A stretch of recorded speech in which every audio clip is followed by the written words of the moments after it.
सोचिए आप एक कमरे में बैठे हैं, वहां दर्जनों लोग हैं।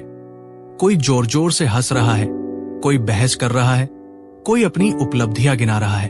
अचानक आप महसूस करते हैं कि आप इस भीड़ का हिस्सा तो हैं, लेकिन भीतर से कहीं अलग। आप शांत रहना चाहते हैं, ध्यान से सुनना चाहते हैं, गहराई से सोचना चाहते हैं, लेकिन आपके आसपास की दुनिया ऐसा मानती है कि जो ऊंची आवाज में बोलेगा वही सुना जाएगा। यही कहानी है उन लोगों की जिन्हें हम इंट्रोवर्ट्स कहते हैं। और सुसान केन की किताब क्वाइट हमें ये सिखाती है कि इंट्रोवर्ट्स की शक्ति चुप्पी में नहीं, गहराई में छुपी है। इंट्रोवर्ट बनाम एक्सट्रोवर्ट, फर्क कहाँ है? एक्सट्रोवर्ट बाहर की ओर ऊर्जा लेने वाले लोग, भीड़, पार्टियों, बहसों और सक्रिय सामाजिक माहौल में खिलते हैं। इंट्रोवर्ट अंदर से ऊर्जा लेने वाले लोग, शांति, गहरे रिश्ते, किताबें, रचनात्मकता और एकांत से ऊर्जा पाते हैं। समाज लंबे समय से एक्सट्रोवर्ट आइडियल को बढ़ावा देता आया है, यानी कि जो ज्यादा बोलता है वही समझदार है, जो बाहर जाकर लोगों से घुलता मिलता है वही सफल है, जो मंच पर आकर सबको प्रभावित कर दे वही लीडर है। लेकिन सच ये है कि कई सबसे बड़े वैज्ञानिक, लेखक, कलाकार और नेता जैसे आइंस्टाइन, गांधी, रोजा पार्क्स, बिल गेट्स गहरे इंट्रोवर्ट्स थे। कहानी पुरानी दुनिया बनाम नई दुनिया। पुराने समय में समाज का केंद्र कैरेक्टर, चरित्र था। लोग ये देखते थे कि इंसान कितना ईमानदार, मेहनती और विश्वसनीय है। लेकिन औद्योगिक क्रांति और बाजार आधारित समाज के बाद दुनिया ने पर्सनैलिटी, व्यक्तित्व पर जोर देना शुरू किया। अब ये देखा जाने लगा कि कौन ज्यादा आकर्षक है, कौन बेहतर बोल सकता है, कौन भीड़ को लुभा सकता है। यहीं से एक्सट्रोवर्ट आइडियल की जड़ें और गहरी होती चली गई। क्लासरूम और ऑफिस में इंट्रोवर्ट्स का संघर्ष। आज के स्कूलों और ऑफिसों में अक्सर वही बच्चे या कर्मचारी चमकते हैं जो ज्यादा बोलते हैं। टीचर कहते हैं क्लास पार्टिसिपेशन जरूरी है, बॉस कहते हैं टीम मीटिंग में सक्रिय रहना चाहिए। लेकिन इंट्रोवर्ट्स अक्सर पीछे रह जाते हैं, जबकि उनके पास गहरी सोच और शानदार आइडियाज होते हैं। सुसान केन बताती है कि अक्सर जो बच्चा क्लास में चुप रहता है वही घर जाकर सबसे शानदार निबंध लिखता है। मतलब ये कि चुप रहना कमजोरी नहीं, बल्कि सोचने का तरीका है। एक सच्ची कहानी, रोजा पार्क्स।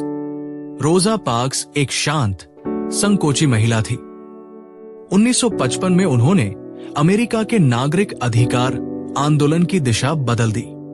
वो बस में बैठे बैठे तब इतिहास लिख गई जब उन्होंने एक श्वेत यात्री के लिए अपनी सीट छोड़ने से इनकार कर दिया। वो न तो ऊंची आवाज में चिल्लाई, न आक्रामक तरीके से खड़ी हुई। उनका शांत विरोध इतना ताकतवर था कि पूरा आंदोलन खड़ा हो गया। सुसान केन कहती है, इंट्रोवर्ट्स की ताकत अक्सर उनके क्वाइट करेज में छिपी होती है। दिमागी फर्क। इंट्रोवर्ट्स कैसे सोचते हैं? वैज्ञानिक रिसर्च बताती है कि इंट्रोवर्ट्स के दिमाग में डोपामाइन सेंसिटिविटी अलग होती है। एक्सट्रोवर्ट्स ज्यादा उत्तेजना, स्टिम्युलेशन से खुश होते हैं। इंट्रोवर्ट्स ज्यादा उत्तेजना से थक जाते हैं और शांति में बेहतर प्रदर्शन करते हैं। इसीलिए इंट्रोवर्ट्स अक्सर गहरी सोच वाले, रिसर्च और क्रिएटिविटी में सफल होते हैं। आइंस्टाइन ने कहा था, मुझे अकेले में सोचना पसंद है, भीड़ मुझे भटकाती है। इंट्रोवर्ट्स की ताकतें, गहरी सोच। वे सतही बातें नहीं, बल्कि गहराई में जाकर समाधान ढूंढते हैं। सुनने की कला। वे अच्छे श्रोता होते हैं, इसलिए बेहतर रिश्ते बनाते हैं। रचनात्मकता। एकांत में वे नए विचार पैदा करते हैं। धैर्य। जल्दी निर्णय नहीं लेते, सोच समझकर कदम उठाते हैं। गहरा फोकस। एक काम पर लंबे समय तक ध्यान केंद्रित कर सकते हैं। कहानी स्टीव वाजनियाक और एप्पल कंपनी के सह संस्थापक स्टीव वाजनियाक एक गहरे इंट्रोवर्ट थे। उन्हें पार्टियां और पब्लिक स्पीकिंग पसंद नहीं थी, लेकिन उन्होंने अपने कमरे में बैठकर दिन रात काम करके पहला एप्पल कंप्यूटर बना डाला। अगर स्टीव जॉब्स एक्सट्रोवर्ट, लोगों से जुड़ने और मार्केटिंग में माहिर थे, तो वाज़नियाक, इंट्रोवर्ट, ने तकनीकी आधार खड़ा किया। ये दिखाता है कि असली सफलता तब आती है जब इंट्रोवर्ट और एक्सट्रोवर्ट दोनों साथ मिलकर अपनी अपनी ताकत का उपयोग करें। सबक: खुद को बदलने की जरूरत नहीं। सुसान केन कहती है, इंट्रोवर्ट्स को एक्सट्रोवर्ट बनने की जरूरत नहीं है, उन्हें बस अपनी शक्तियों को पहचानना और सही माहौल चुनना है। समाज एक्सट्रोवर्ट आइडियल को ज्यादा महत्व देता है, लेकिन इतिहास के बड़े बदलावों में इंट्रोवर्ट्स की बड़ी भूमिका रही है। इंट्रोवर्ट्स की गहराई, सुनने की कला और रचनात्मकता उन्हें खास बनाती है। हमें उन्हें बदलने की बजाय उनकी अनोखी ताकत को समझना चाहिए। रचनात्मकता की गहराई। कहानी अब एक ऐसे कलाकार अजय पर केंद्रित होती है। अजय इंट्रोवर्ट है, ज्यादा भीड़ में उसे घुटन होती है। लोग कहते हैं, तू तो लोगों से बात भी नहीं करता, तेरे अंदर क्रिएटिविटी कहां से आएगी? लेकिन रात की खामोशी में वो कागज और पेंसिल लेकर बैठता है। घंटों बिना बोले वो स्केच बनाता है। उसके ड्राइंग्स इतने गहरे और मीनिंगफुल होते हैं कि देखने वाले दंग रह जाते हैं। सुसान केन बताती है कि इतिहास के बहुत बड़े पेंटर्स, राइटर्स और साइंटिस्ट्स इंट्रोवर्ट्स रहे हैं। उन्होंने भीड़ में शोर मचाकर नहीं, बल्कि अपनी इनर दुनिया में गहराई से जाकर नए आइडियाज खोजे।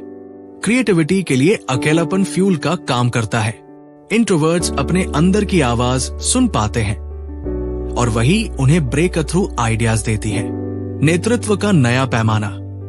अब कहानी आती है एक कंपनी स्काईटेक की। सीईओ है रीना, जो बहुत शांत स्वभाव की है। लोग सोचते हैं, इतनी शांत लड़की ये कंपनी कैसे चलाएगी? नेता तो वही अच्छा होता है जो जोर से बोले, जो करिश्मा दिखाए। लेकिन जब कंपनी में एक बड़ा संकट आया, सभी एम्प्लॉइज घबराए हुए थे। रीना ने शांति से सबको सुना, हर किसी की राय को नोट किया और धीरे धीरे एक ऐसा प्लान बनाया जिससे कंपनी बच गई। सुसान केन कहती है, इंट्रोवर्ट लीडर्स अक्सर ज्यादा इफेक्टिव होते हैं क्योंकि वे सुनते हैं, समझते हैं और टीम को एम्पावर करते हैं, जबकि एक्सट्रोवर्ट लीडर्स कभी कभी सिर्फ अपना करिश्मा दिखाने में उलझ जाते हैं। एक शांत नेता भी उतना ही मजबूत हो सकता है जितना एक तेज बोलने वाला। फर्क सिर्फ स्ट्रैटेजी और अप्रोच का है। रिश्तों की गहराई। अब कहानी मोड़ लेती है पर्सनल रिलेशनशिप्स की तरफ। एक लड़का इमरान और उसकी दोस्त नेहा। नेहा बहुत एक्सट्रोवर्ट है। पार्टियों, फंक्शंस, सोशल गैदरिंग्स में चमकती रहती है। इमरान इंट्रोवर्ट है, उसे शांति पसंद है। कई बार उनके बीच झगड़े होते, तू कभी बाहर घूमने नहीं चलता, बोरिंग है। लेकिन एक दिन नेहा बीमार हो गई। उसके सारे एक्सट्रोवर्ट दोस्तों ने शुरू में बहुत केयर की, लेकिन धीरे धीरे सब अपनी जिंदगी में व्यस्त हो गए। केवल इमरान था जो रोज उसके पास बैठता, घंटों चुपचाप साथ देता। नेहा को तब एहसास हुआ, इंट्रोवर्ट्स कम बोलते हैं, लेकिन उनका प्यार और लॉयल्टी गहरी होती है। रिलेशनशिप्स में क्वांटिटी ऑफ वर्ड्स नहीं, क्वालिटी ऑफ प्रेजेंस मायने रखती है।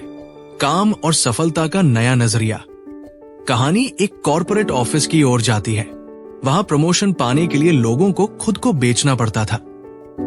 मीटिंग्स में जोर से बोलना, बॉस को इम्प्रेस करना। वही एक इंट्रोवर्ट एम्प्लॉय कविता थी।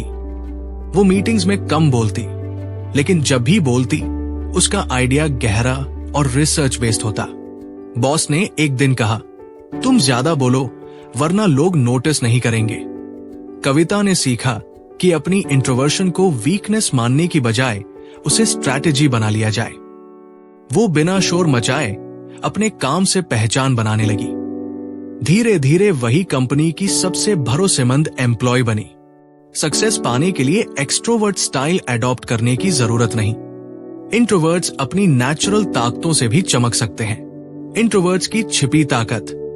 अब सुसान केन पूरी किताब का सबसे बड़ा ट्रूथ सामने रखती है। इंट्रोवर्ट्स दुनिया को उतना ही शेप देते हैं जितना एक्सट्रोवर्ट्स। वो थॉमस एडिसन, गांधी, रोजा पार्क्स जैसे महान इंट्रोवर्ट्स का उदाहरण देती है।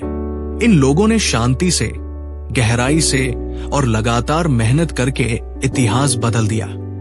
इंट्रोवर्ट्स की ताकत यह है कि वे गहराई से सोचते हैं, ध्यान से सुनते हैं, कम बोलते हैं लेकिन असरदार बोलते हैं, रिश्तों में सच्चाई रखते हैं, लीडरशिप में पेशेंस और बैलेंस लाते हैं, खुद को स्वीकारना।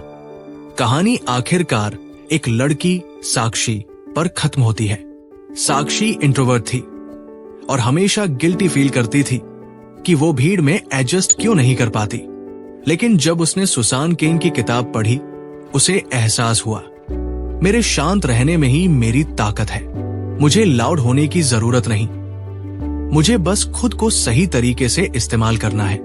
वो अब कॉन्फिडेंट होकर अपनी लाइफ जीने लगी। नतीजा, लोग अब उसे बोरिंग नहीं कहते बल्कि वाइज और डिपेंडेबल कहते हैं।